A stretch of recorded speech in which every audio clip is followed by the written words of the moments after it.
Bienvenue dans le journal de l'Afrique. À la une, le groupe État islamique qui revendique l'attaque en Tunisie. Le bilan est de 12 morts. Le gouvernement annonce une série de mesures d'urgence. Promouvoir la paix et le dialogue entre les religions, c'est la mission du pape François. Il entame une tournée africaine. Première étape, le Kenya. Décryptage avec le journaliste Martin Brésis. Et nous suivrons aussi la campagne électorale au Burkina Faso. Ce soir, gros plan sur Zéphirin Diabré.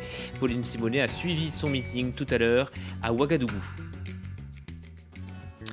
Fermeture de la frontière avec la Libye, renforcement de la surveillance sur les côtes et les aéroports, blocage de sites internet en lien avec le terrorisme.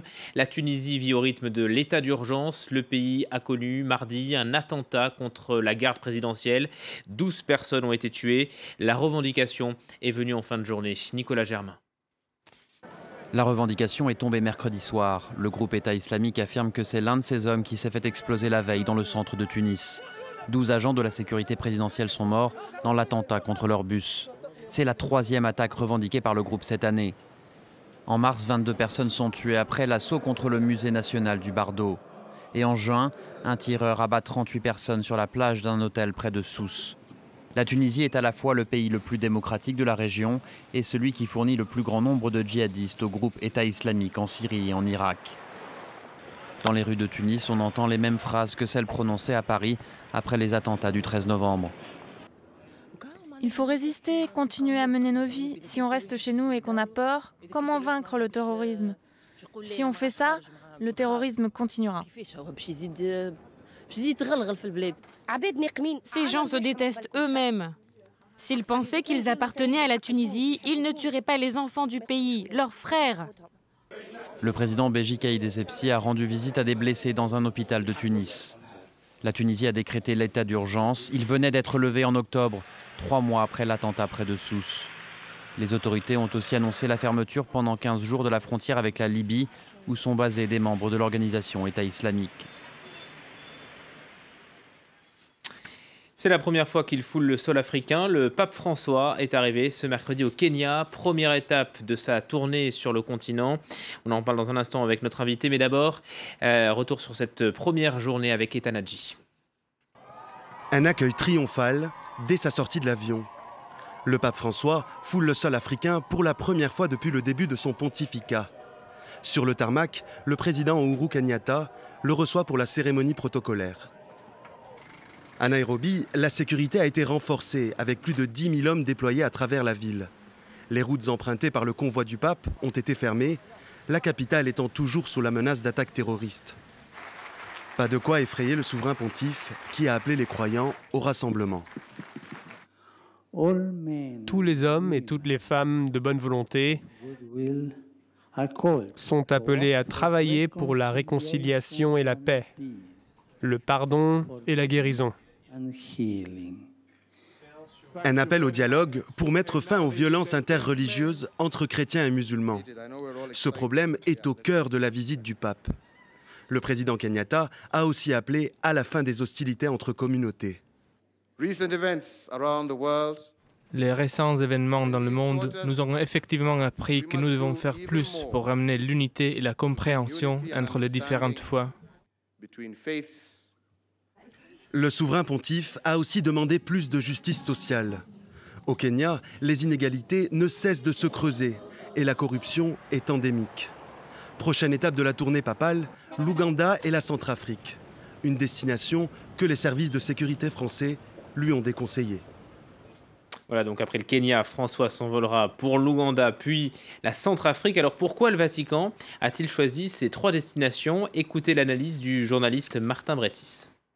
Ces 3 pays-là, et plus particulièrement la Centrafrique, donc je crois que c'est aussi pour ça qu'il tient beaucoup à y aller, sont marqués du sceau des conflits interreligieux, qui ne sont pas que des conflits interreligieux comme on le sait, et il est possible que le pape en parle, dise que derrière, il y a des problèmes et des motivations qui sont souvent politiques, économiques. Alors évidemment, on attend la visite à Bangui du pape, ça sera ce week-end.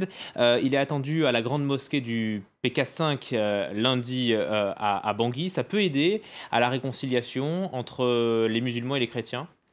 C'est sûr que c'est un symbole fort et tout ce que fait le pape, qui est une personnalité et qui, en Afrique particulièrement, est quand même apprécié, suivi, aimé, peut avoir des incidences. Maintenant, voilà, comme je vous le disais, on sait que ces conflits ont des motivations qui sont autres que religieuses.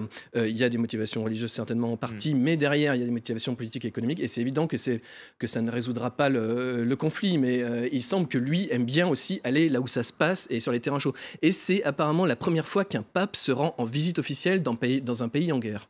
La question de la sécurité du pape est posée, notamment à Bangui. On sait que les services français lui ont demandé d'être prudent, lui ont même demandé d'écourter son voyage.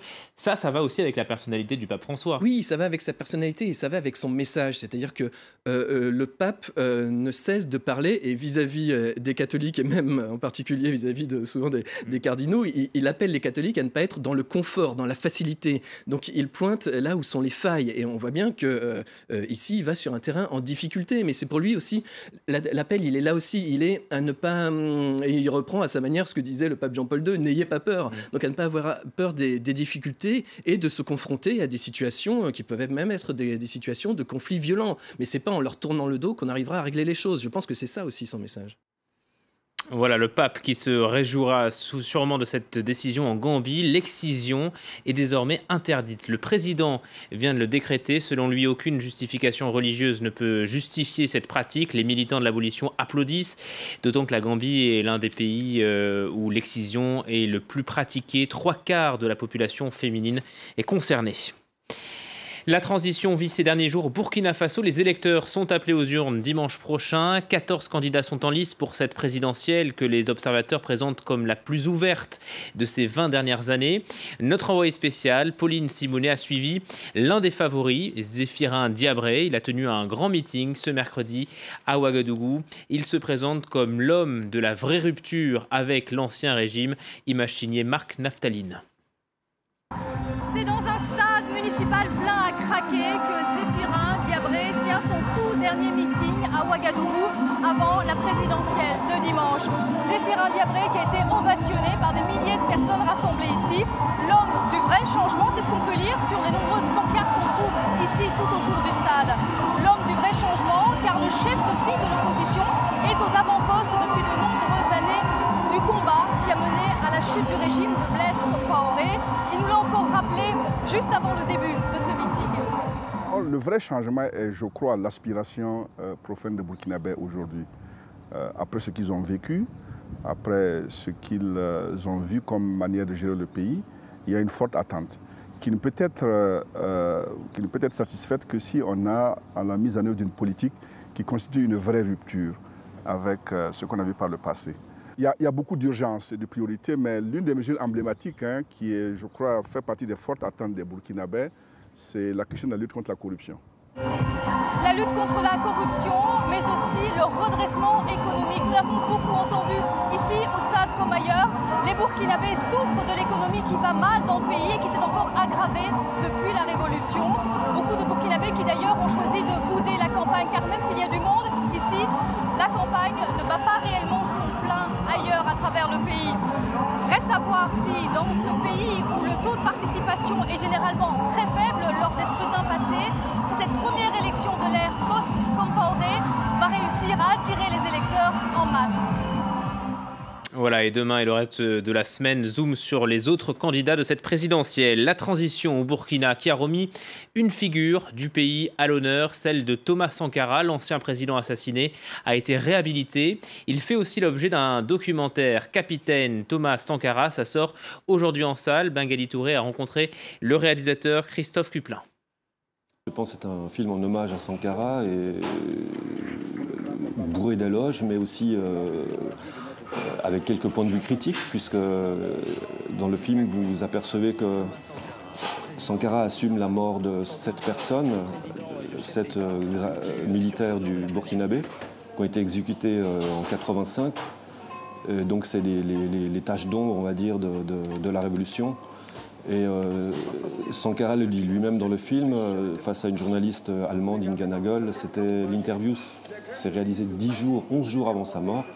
Mon film n'est pas un film d'enquête. Malgré tout, je livre une version de la mort de Sankara dans le film qui est celle qui est communément admise, comme quoi c'est un commando burkinabé qui a mitraillé Sankara, donc avec à la tête de ce commando, M. Gilbert Diendéré.